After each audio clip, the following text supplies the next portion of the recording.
cancer. The answer to poverty is not more poverty, and the answer to gun violence isn't more guns.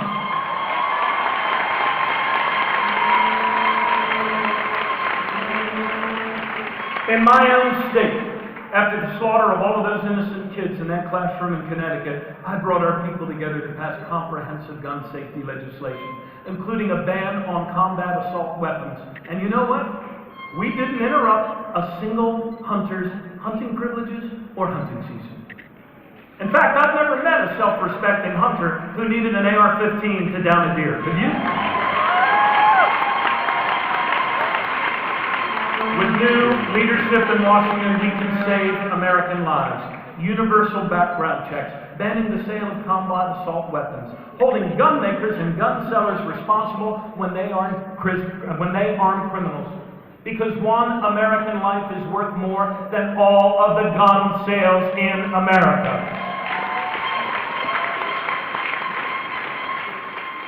Another key part of our success as Americans is we don't run from our challenges. We don't hide from them. We face them square on. Climate change is the greatest business opportunity to come to the United States in 100 years, and we need to make this opportunity ours. I am the first candidate for president, and let us hope not the last, to put forward a plan to move America to a 100% clean electric energy grid by 2050 and create 5 million jobs along the way. And make no mistake about it, a clean energy future is a future with more jobs and more prosperity, not less. And yet here in Nevada, that cleaner, more prosperous energy future is under attack, isn't it? You guys have made such tremendous strides. You made your state #1 in solar power. But now look what has happened. Instead of celebrating that accomplishment, instead of building on it to create even more jobs and show the way forward, your Public Utilities Commission has imposed outrageous new fees on everyone with a solar bill. Get this. Homeowners, schools with solar panels creating clean, green energy will now in effect be paying to subsidize carbon-belching coal-fired plants. After creating thousands of jobs in solar panel sales and installation, get this, Solar City has now closed up shop here in Nevada, saying the state was trying to sabotage solar energy. We can't afford to sabotage our children's future any longer. We did not land a man on the moon with an all-of-the-above strategy. It was an engineering strategy. And so too is the imperative of America's clean energy future. We are the most innovative nation of problem solvers the world has ever seen. And with new leadership, we can rise to this challenge of our times and make a clean energy future America's opportunity for a new century. Don't you agree?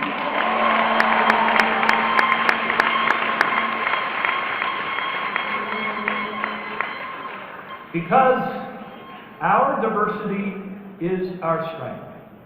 And we are a nation of nations, a pluribus unum, from many one. America is made stronger in every generation by the arrival of new American immigrants. My own great-grandparents were immigrants, half of them Germans, half of them Irish. Their first language might not have been English, but the hopes and dreams they had for their kids and grandkids were purely American. But today in our country, there are voices in politics today. Loud, angry voices of division, voices of fear, voices who would question our common humanity, demagogues who incite hate and try to pit us against one another.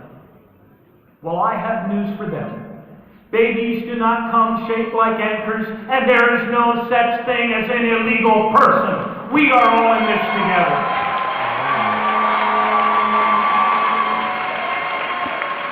We are all in this together.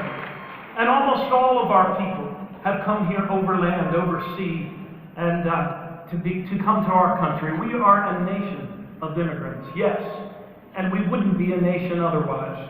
And I'll tell you this, if you ever want to talk to someone who believes in America and who believes in the American dream, talk to a new American immigrant. who has risked it all to come here.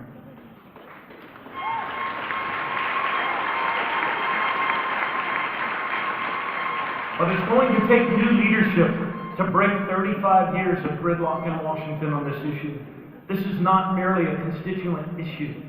This is an issue about who we are as a people, the sort of economy we would build, the sort of country we would give to our children. And with new leadership in Washington, we can provide immediate relief to the millions of new Americans whose hopes and dreams have been dashed time and time again because of gridlock in Congress. It is a national disgrace that we now, as a nation, maintain the largest system of immigrant detention camps of any nation on the planet. And with new leadership, we must shut them down.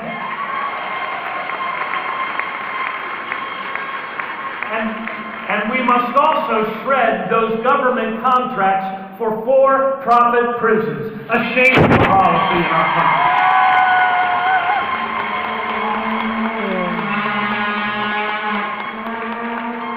In the last few days, over Christmas, immigration officials launched, here in our own nation, nationwide deportation raids. At Christmas, Jesus himself was a refugee child fleeing death gangs at Christmas. These nationwide deportation raids are now terrorizing hundreds of families, waking them up at dawn. Some of the deportees as young as 4 years old, and sending them back to the hands of death gangs.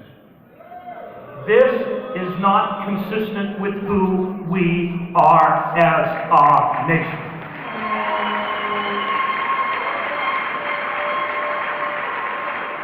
We don't make America stronger by breaking families up. We need to stop ripping families apart and once and for all put an end to these mindless deportation policies.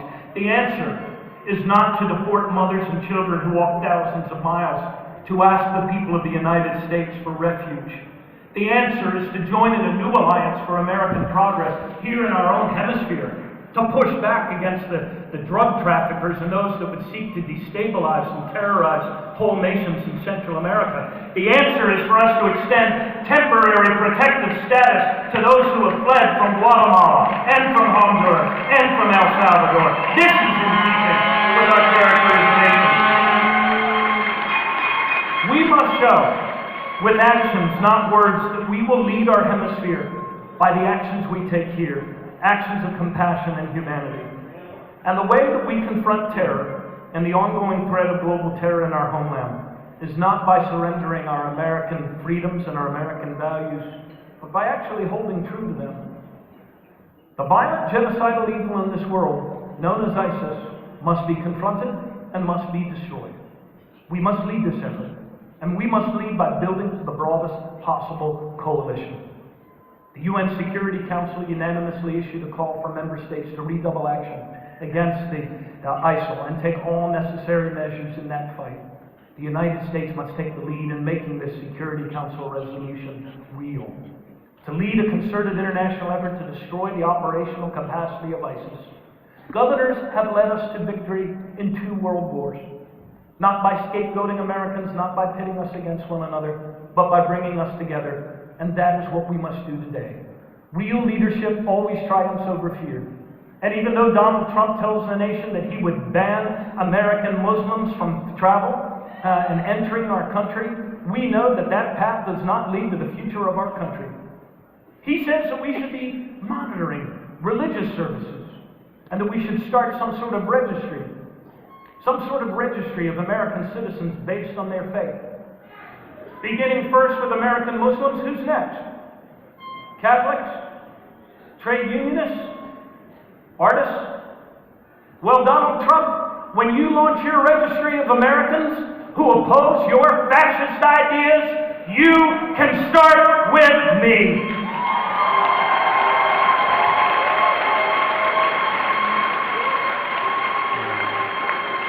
For this much I know, We will never surrender what it means to be an American to terrorists or to the fascist appeals of demagogues like Donald Trump, will we? The enduring symbol of our nation is not the barbed wire fence. It is the Statue of Liberty. And we need to act like that. And so it is, my friends, in this year of decision, Nevada has a historic role to play in crafting the outcome of this race. Nevada has a role to play in bending the arc of history forward. You know, sometimes there are people who say to me, Governor O'Malley, you've got a tough fight. Well, you know what? I kind of like a tough fight. I've always been drawn to tough fights.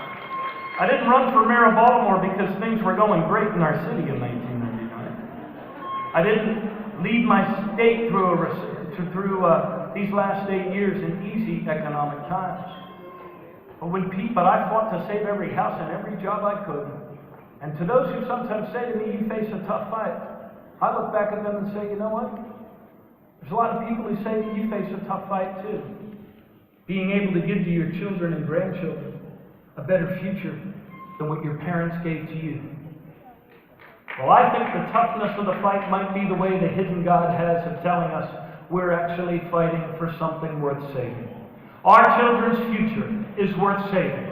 The American dream is worth saving. Our country is worth saving, and this planet is worth saving. That is why I am running for President of the United States. I need your help, and I'm asking you to choose new leadership. Move our country forward. May God bless the people of Nevada, and may God bless the people of the United States of America in our journey forward together. Thank you.